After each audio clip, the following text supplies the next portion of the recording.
Welcome back to the CAT podcast. I am Carma Spence, your host.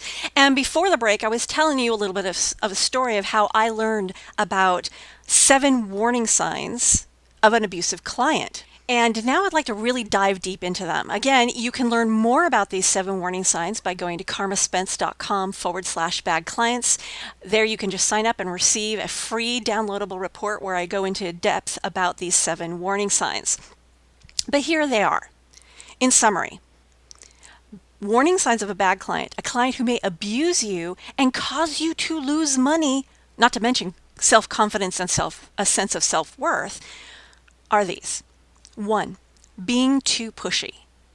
2, being too possessive. 3, being too controlling.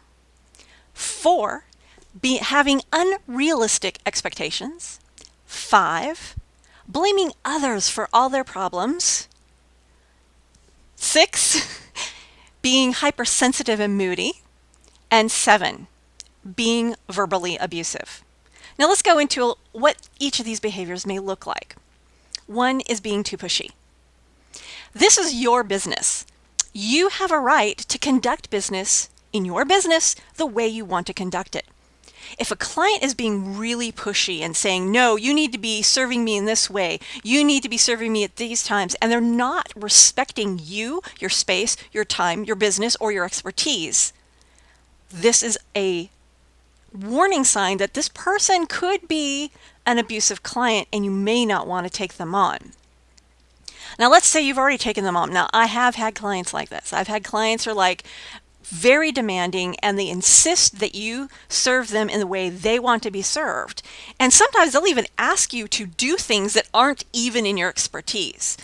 I had one client that I had agreed to do one type of work. And when I got into working with them, they were suddenly throwing all this other work at me. And I'm like, that's not my expertise. That's not what you hired me for. And unfortunately, I let it slide for a while. And I became very unhappy. And eventually I just wasn't able to serve that client at all because I couldn't stand it. I couldn't stand it anymore. So don't let clients push you around. This is your business. Stand in your power and let them know this is how I conduct my business. If you don't like it, you can leave.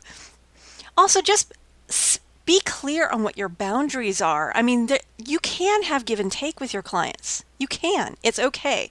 But don't let them push you around. You are a professional and deserve to be treated as such. 2, being too possessive.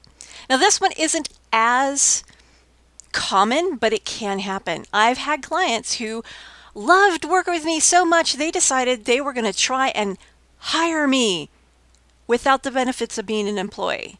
They kept telling me their dreams of being able to pay me for full-time work, but I still wouldn't be their employee. I wouldn't get any benefits. All I would be doing is working for them 40 hours a week, which meant if anything happened and they needed to stop doing that, I had no recourse and my business would be shut. Don't let a client monopolize you. Always maintain a balance. Always maintain that balance. Again, this is another boundary issue.